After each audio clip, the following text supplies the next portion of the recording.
ये कहानी है गंगा नदी के किनारे बसे एक गांव गंगापुर की। रात का समय है, घना अंधेरा छाया हुआ है। गांव के सारे लोग अपने घरों में गहरी नींद में सो रहे हैं। तभी बाहर बिजली कड़कने लगती है, हवाएं जोर जोर से चलने लगती हैं। भाई, बाहर बहुत तेज बारिश हो रही है, सारे कपड़े अंदर कर लो। अरे, काफी दिनों बाद बारिश हुई है, तुम कपड़ों की बात कर रहे हो? मैं तो कहता हूँ कि चलो बारिश में नहाते हैं, मजे करते हैं। गांव के लोग भी बारिश में नहाने लगते हैं, एक दूसरे पर पानी की छींटे मारते हैं, मस्ती करने लगते हैं। भाई, खेतों में सब्जियां सूख रही थी, अच्छा हुआ बारिश आ गई। भैया, सिर्फ सब्जियां ही नहीं बची, गांव में पानी की इतनी किल्लत हो गई थी कि भैंस भी दूध नहीं, सीधा मिल्क पाउडर दे रही थी। धीरे धीरे बारिश और तेज होने लगती है। ऐसी मूसलाधार बारिश पहले कभी नहीं देखी गई। देखते ही देखते पानी लोगों की कमर तक आने लगता है। तूफान, बिजली का कड़कना और मूसलाधार बारिश का माहौल भयानक लगने लगता है। लोगों के घरों में पानी घुसने लगता है, उनके घर गिरने लगते हैं। सबको उठाओ, वरना कोई नहीं बचेगा। मदन और माधव गांव के सारे लोगों को उठाते हैं। गांव वाले पानी से बचने के लिए अपने घरों की छतों पर चले जाते हैं, लेकिन बारिश रुकने का नाम ही नहीं लेती। अब पानी छतों को छूने लगता है। मदन और माधव अपने बेटों आर्यन और कबीर को लेकर छत पर बैठे हैं। मुझे तो लगता है कि अब पानी छत पर भी आ जाएगा। हमें तो तैरना आता है, लेकिन आर्यन और कबीर का क्या करेंगे? पापा, मुझे भूख लगी है।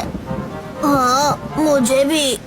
हे भगवान, चाहे हमारी जान ले लो, लेकिन हमारे बच्चों को बचा लो। माधव और मदन रोने लगते हैं, उनकी आंखों से आंसू बहने लगते हैं। पापा, आप क्यों रो रहे हैं? वैसे ही नीचे इतना पानी है, आपके आंसुओं से और पानी बढ़ेगा ही। तभी एक बादल उड़ता हुआ आता है, माधव और मदन के पास रुकता है। तुम कौन हो? मैं बादल हूँ, आप लोगों को बचाने आया हूँ। तुम्हारी बारिश की वजह से ही मेरा गांव डूबने वाला है, और कह रहे हो कि बचाने आए हो? मैं नहीं डूबा रहा, ये सब मॉन्स्टर बादल की वजह से हो रहा है। मैं उसे ज्यादा देर तक रोक नहीं सकता। आप लोग किसी सुरक्षित जगह पर चले जाइए। हम तो तैर कर चले जाएंगे, लेकिन मेरे बच्चों का क्या होगा? उन्हें मैं अपने साथ ले जाऊंगा, लेकिन मैं तुम पर भरोसा कैसे करूं कि तुम इन दोनों को बचा लोगे? मुझ पर भरोसा करने के अलावा आपके पास और कोई रास्ता भी तो नहीं है। अभी सिर्फ मैं ही हूँ जो इन दोनों को बचा सकता है। आर्यन, हम लोग बादल पर बैठकर चलते हैं। आर्यन और कबीर दोनों बादल पर बैठते हैं और आकाश में उड़ जाते हैं। मुझे तो डर लग रहा है, कहीं बादल बीच में फट ना जाए। अब तुम लोग निश्चिंत रहो, मुझे अपना दोस्त मानो और मुझ पर भरोसा करो। सच्ची? मुच्ची। कबीर और आर्यन बादल पर बैठकर आकाश में उड़ रहे हैं, ऊपर से गांव का नजारा देख रहे हैं। उन्हें पूरा गंगापुर गांव दिख रहा है। सारे लोग छतों पर हैं। कबीर और आर्यन को उनके पापा दिखते हैं। अभी 2 मिनट पहले ही गांव से आए, देखो मेरे पापा कितने छोटे हो गए। हाँ, गांव के सारे लोग हमसे भी छोटे दिख रहे हैं। तभी कबीर और आर्यन देखते हैं कि सामने एक हवाई जहाज आ रहा है। भाई, ये क्या है? ये हवाई जहाज है। ये इतना बड़ा कैसे हो गया? पहले तो गांव से देखते थे, बहुत छोटा लगता था। तुम इसे पास से देख रहे हो, इसीलिए बड़ा लग रहा है। गांव के लोग तुम्हें दूर से दिख रहे हैं, इसीलिए छोटे लग रहे हैं। बादल एक हरे भरे जंगल के ऊपर आता है। बड़े बड़े पेड़ और झरने दिख रहे हैं। देखो, यहाँ कितने सारे पेड़ हैं। लगता है जैसे हम किसी घने कालीन पर चल रहे हैं। इस घने जंगल में तो शेर भी होगा ना? अगर शेर होगा भी तो हमें क्या, हम तो बादल पर बैठे हैं। बादल, मुझे भूख लगी है, खाना मिल जाएगा? हाँ, चलो, मैं तुम्हें अपनी रसोई में ले चलता हूँ, स्वादिष्ट खाना खिलाऊंगा।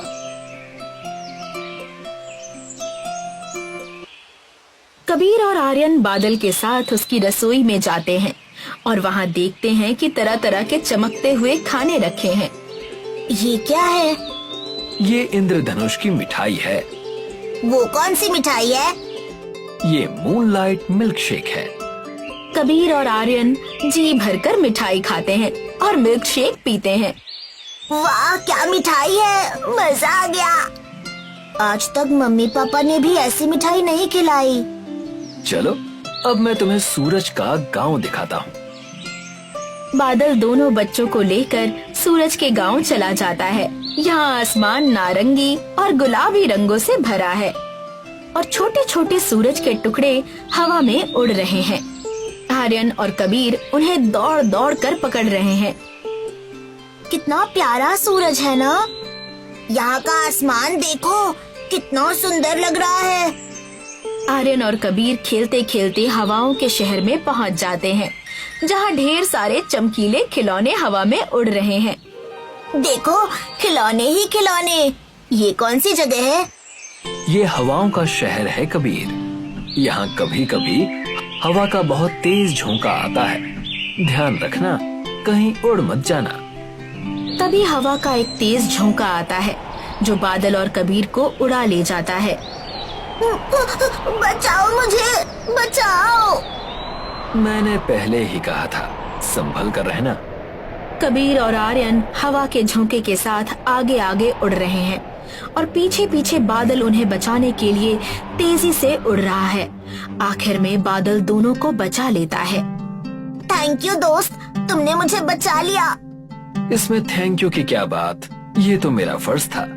जब तुम दोनों को मैं अपने साथ लाया था, तब मैंने तुम्हारे पापा से वादा किया था कि मैं तुम दोनों को कुछ नहीं होने दूंगा।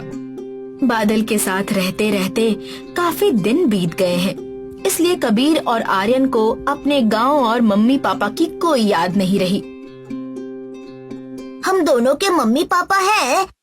हाँ, तुम दोनों के मम्मी पापा हैं। फिर मेरे मम्मी पापा कहाँ रहते हैं? मेरा गांव कहाँ है?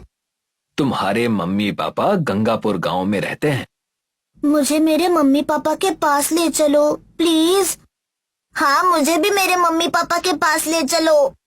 नहीं, वहाँ जाना खतरे से खाली नहीं है। कैसा खतरा? तुम नहीं समझोगे।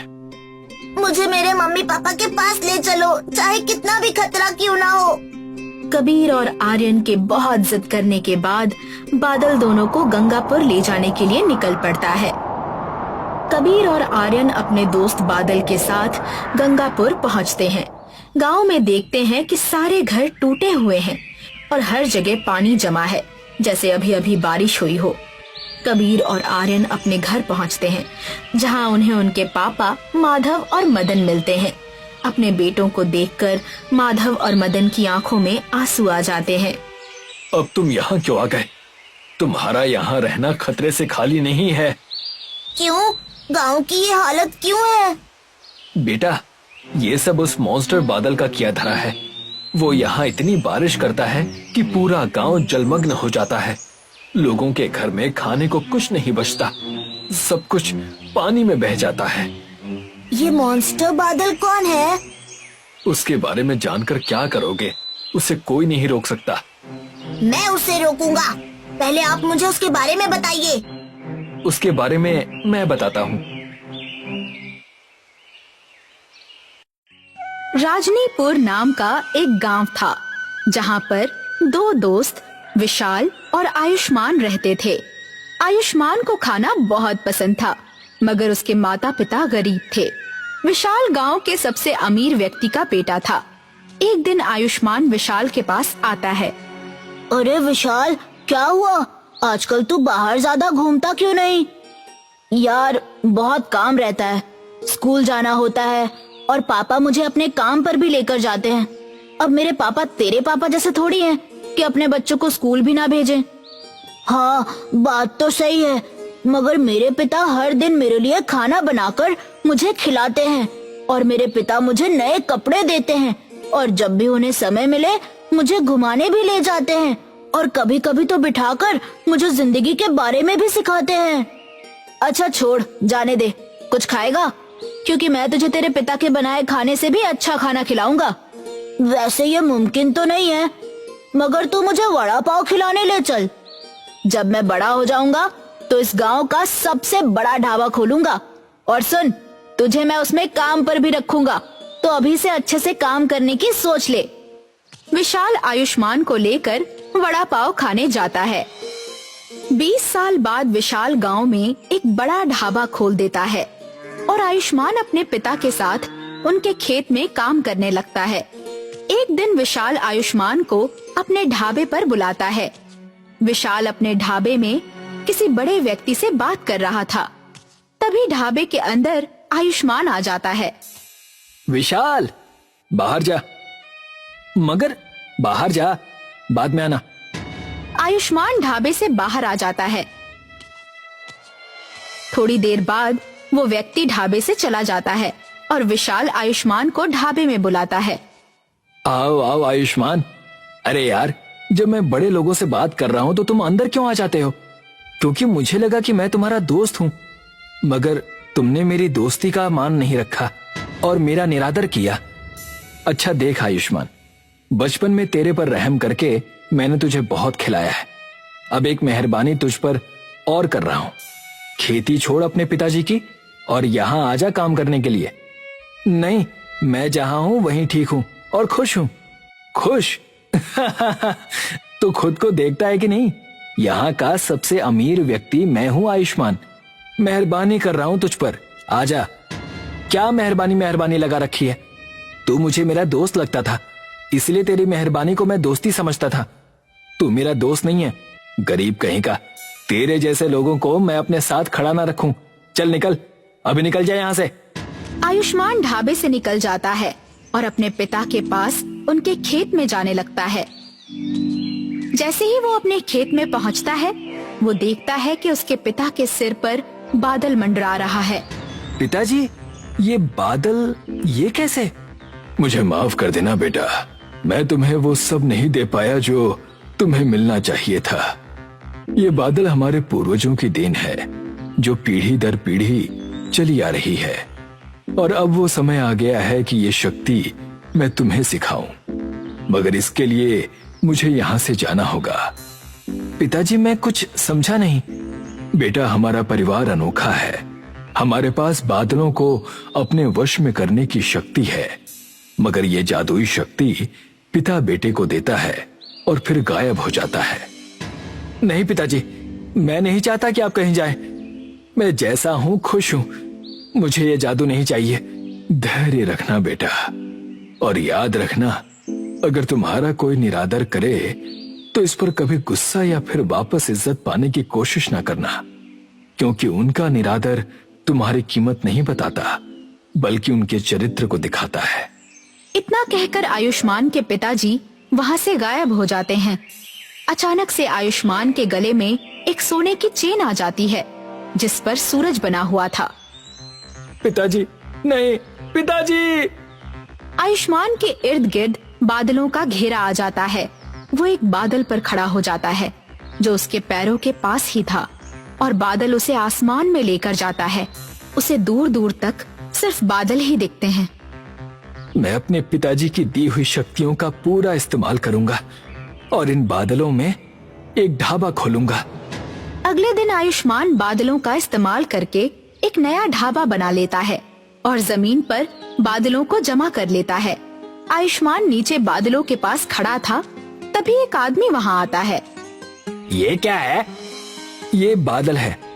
इस पर अगर आप चढ़ जाएं, तो मैं आपको बादलों के ढाबे पर ले जाऊंगा। बादलों का ढाबा? यानी बादलों के ऊपर ढाबा? जी बिल्कुल। आप बस मुझ पर विश्वास कीजिए और इस बादल पर चढ़ जाइए। फिर मैं आपको अपना ढाबा दिखाऊंगा, जहाँ एक महाराज है जो स्वादिष्ट खाना बनाकर आपको खिलाएगा। वो आदमी बादल पर खड़ा हो जाता है और बादल उसे ऊपर ले जाता है। जैसे ही वो बादल पर ढाबा देखता है, वो कहता है, अरे यहाँ तो सच में ढाबा है, वो भी बादलों से बना हुआ। वहाँ आयुष्मान ने शांतनु नाम के एक महाराज को रखा था, जो खाना बनाता था। शांतनु विशाल का बहुत अच्छा दोस्त था, मगर ये बात उसने छुपा कर रखी थी। आपको कहाँ जाना है? मैं तो दूसरे गांव जमानपुरी जा रहा हूँ।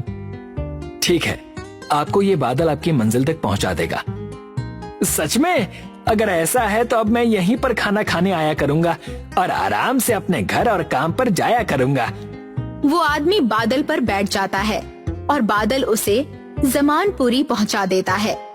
धीरे धीरे गांव के लोग बादलों को जमीन पर देखने लगते हैं और सारे लोग आयुष्मान के ढाबे पर पहुंचने लगते हैं और जहां भी उन्हें जाना होता बादल उन्हें आराम से पहुंचा देता। एक दिन बादल पर विशाल आता है और आयुष्मान को देखकर कहता है, तुमने तो बड़ी तरक्की कर ली आयुष्मान। मैं सोच भी नहीं सकता था कि कोई बादल पर ढाबा भी खोल सकता है। तुम सच में जादूगर हो। मैं नहीं विशाल, मेरे पिताजी। ये शक्ति मुझे मेरे पिताजी से मिली है। आओ कुछ खा लो, जो चाहे खा सकते हो। इसे अपना ही ढाबा समझो। आयुष्मान जमीन पर खाने का सामान लेने चला जाता है। विशाल ढाबे में शांतनु को देखता है। शांतनु, तुम यहाँ क्या कर रहे हो? तुम तो शहर चले गए थे ना? शांतनु वही व्यक्ति था जिससे विशाल बात कर रहा था और जब आयुष्मान ढाबे में आया था तो विशाल ने उसे बाहर भगा दिया था। वो विशाल भाई, मैं शहर जाने ही वाला था, मगर जब मैंने देखा कि कोई इंसान बादलों पर ढाबा बना रहा है तो मैं यहीं रुक गया। तुम खुद सोचो, कौन ऐसा काम छोड़ना चाहेगा? धोखेबाज और झूठे हो तुम। मैं झूठा हूँ? तुम भी कोई अच्छे इंसान नहीं हो। कौन दोस्त अपने दोस्त की इज्जत की धज्जियां उड़ाता है? ये सब छोड़ो विशाल, लेकिन मैं कहता हूँ कि हमें ये ढाबा हथियाना चाहिए। मुझे पता है कि उसे बादलों की शक्ति किस चीज से मिलती है। क्या कहते हो? तुम्हारा ढाबा चलाने का अनुभव और मेरे हाथ का खाना दोनों ही पूरी दुनिया में मशहूर हो जाएंगे। विशाल थोड़ी देर सोचता है। क्यों नहीं, मुझसे अच्छा कोई ढाबा चला सकता है क्या? बस बताओ हमें करना क्या है। बादलों को चलाने के लिए उसके गले में जो चेन है उसकी जरूरत पड़ती है। हमें बस उसे चुराना है। मैं बताता हूँ कैसे। शांतनु विशाल को सारी योजना बताता है। रात होती है। शांतनु और विशाल आयुष्मान के घर पहुँचते हैं। तुम दोनों यहाँ क्या कर रहे हो? विशाल आयुष्मान से कहता है, ये देख, आज मैं अपनी गाय का शुद्ध दूध लाया हूँ। तेरे घर में गिलास तो होगा ना ये दूध पीने के लिए? ला, मैं गिलास में लेकर आता हूँ। नहीं, तू बैठ, मैं लेकर आता हूँ। विशाल रसोई में जाकर 3 गिलासों में दूध लेकर आता है। पहला गिलास वो आयुष्मान को दे देता है और बाकी 2 में से एक शांतनु को और दूसरा अपने लिए रख लेता है। जैसे ही आयुष्मान दूध पीता है वो बेहोश हो जाता है। उसे बेहोश देखकर शांतनु कहता है, वाह, देखा विशाल, हमारी योजना काम कर गई। अब मैं इसकी चेन निकाल लेता हूँ। शांतनु उसकी चेन निकाल लेता है और बाहर आ जाता है। वो उस चेन को खुद पहन लेता है और आसमान की ओर देखकर अपना हाथ ऊपर उठाता है। तभी कुछ बादल उसकी ओर आने लगते हैं। देखा विशाल, ये चेन ही बादलों को अपने नियंत्रण में रखती है। विशाल, तुम बहुत देर से कुछ बोल नहीं रहे हो। क्या हुआ, खुश नहीं हो? मैं तो बहुत खुश हूँ। और मैं भी। तुम तो बेहोश थे ना? बादल शांतनु के पास आकर एक जेल बना देते हैं और शांतनु बादलों की जेल में कैद हो जाता है। तुम्हें लगा इस चेन से मुझे शक्तियाँ मिलती हैं? और तूने सोचा भी कैसे कि मैं अपने बचपन के दोस्त को धोखा दूंगा? जब तूने मुझे योजना बताई थी तभी बादलों के जरिए मैंने सबसे पहले आयुष्मान को ही ये बात आकर बता दी थी। अब हमेशा बादलों पर ही रहना मेरे भाई। नहीं नहीं नहीं।